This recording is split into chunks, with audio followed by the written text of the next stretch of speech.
Hi, this is Todd Miller with D'Addario Strings, and welcome back to Guitar 101.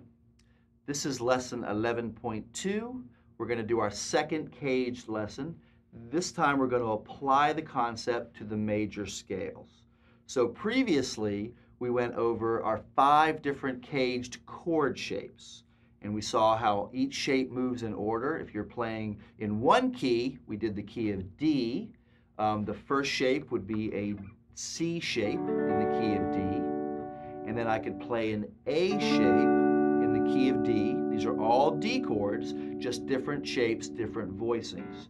G shape in the key of D, E shape in the key of D, and then D shape to finish off in the key of D. You determine the location by the root note of each shape. So make sure that you know where the root of each of those shapes is, match it up with the key note that you want to use, in this case D, and boom, you're good to go to play that shape. All right, real quick, let's look at that. Key of D major, C shape, you'll notice that the root note is on a D note. If I wanted to play that in the key of E, I could just move it up to here. My root note is now on an E. I could do it in F, G, whatever I need. Okay, so we're going to stay in the key of D. So we're going to do the same concept, but this time we're going to do it with our major scales. So once again, this takes all the mystery out of the fingerboard. If you're learning a song, and we're going to do the key of D again today, so we'll just use that as our example. If you're learning a song in the key of D, you're going to know where every possible note on the guitar is in the key of D. So there's not going to be any mystery. So if you're trying to figure out a melody or trying to learn a solo in the key of D, it's going to fit pretty closely with the notes in these scale patterns. Let's take a look at the scale patterns. Notice how the scale patterns correspond with the chord shapes that we did in the previous lesson. Okay? Notice how the root notes are in the same location, and you can see that little C chord buried in that group of notes that we played in the previous shape. So these two go together. We'll talk about that more in the future. The biggest difference with the scale shapes from the chord shapes is in the scale shapes we play the notes one at a time. Up to this point, all of our chord diagrams, we've been reading all the notes at the same time. With a C-shape chord, we're playing all those notes together. With the C-shaped scale, we're going to play each note one at a time from bottom to top. Okay? And I like to think of the different patterns that I can see here in this little grid. This is going to be my first finger. Anything on this fret's going to be my second finger. If I had a note here, it would be my third finger and fourth finger. So I think of this shape as a 1, 2, 4, 1, 3, 4, 1, 3, 4, 1, 3, 1, 2, 4, 1, 2, 4. So my left-hand fingerings are just going to follow that pattern. So I'm going to put my pinky on that D note again. That puts me in the key of D, which is going to be our default key for the next couple lessons. All right, and so then I'm going to follow that pattern. 1, 2, 4, 1, 3, 4, 1, 3, 4, 1, 3, 1, 2, 4, 1, 2, 4. And that gives me my D major scale using C shape.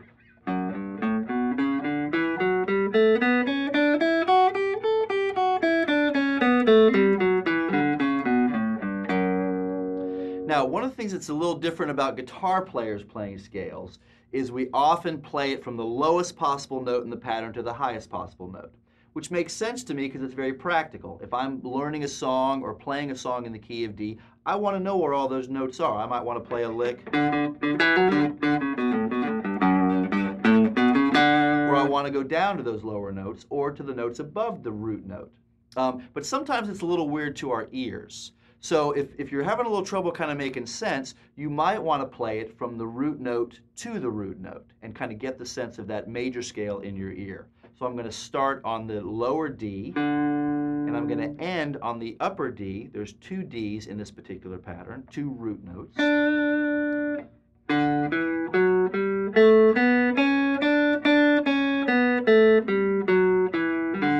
A little better sense of that major scale that most of us are pretty used to. Okay, so D major scale using C shape. So the next thing we're going to do is we're going to do our D major scale using A shape. So if you look at your patterns, you'll see the new pattern, okay? And this time, we have the root note on the D string, excuse me, the root note is on the A string again, but this time it's with a new finger, it's with my second finger, so it moves us up to the next position on the neck. Once again, they always move in order. If I start with a C shape, the next one up the fingerboard is going to be the A shape. Sounds something like this.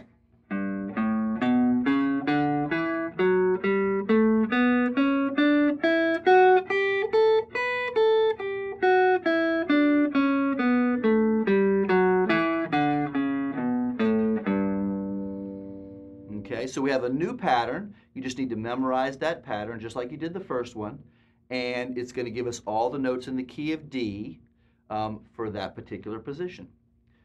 D major scale using A shape.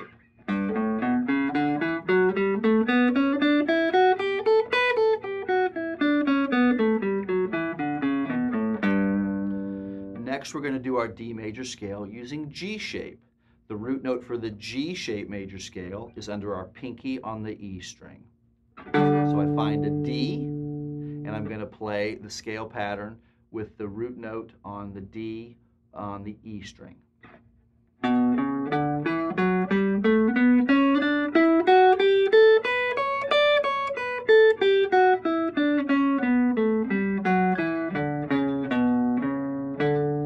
And I'll walk back up to the D so it sounds a little more like we're in the key of D. Next, we're going to do the D major scale using E shape. This one has that same root on the E string, but once again, we're changing fingers, so the root note is now under my second finger. Okay, once again, it's a D note. Everything we're doing here is a D major scale. We're just moving the different patterns up the neck to stay in the same key. D major scale using E shape.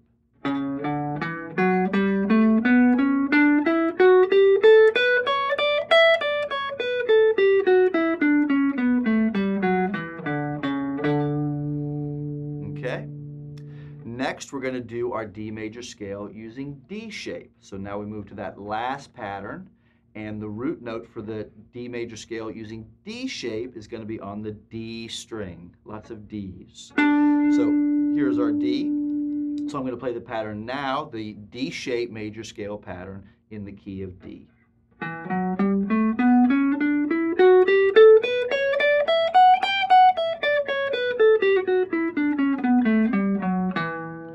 And now I've covered an entire octave. I've basically covered 12 frets on the guitar.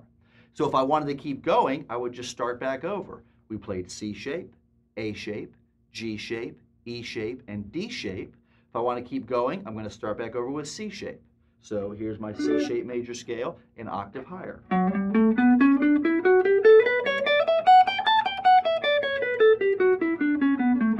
could go to A shape.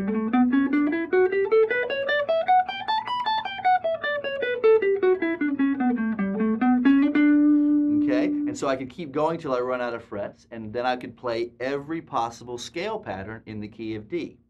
Once you get comfortable in one key, you want to start doing it in other keys. So you might want to play a G major scale.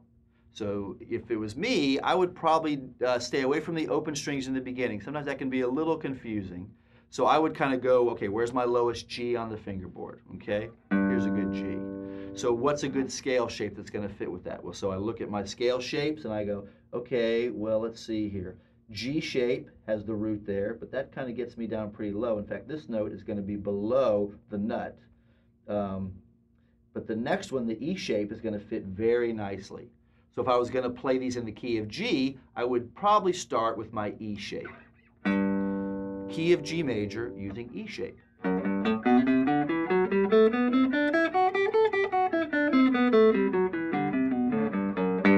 After E shape, always comes D shape. So the next position in the key of G is going to be D shape.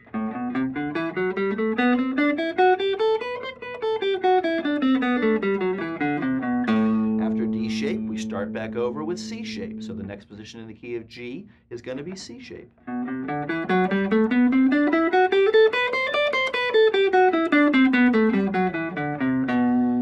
Etc., etc. So this is a great tool to really learn all of your different scale patterns and to kind of know where everything is on the guitar. Once again, it takes all that mystery out of the instrument.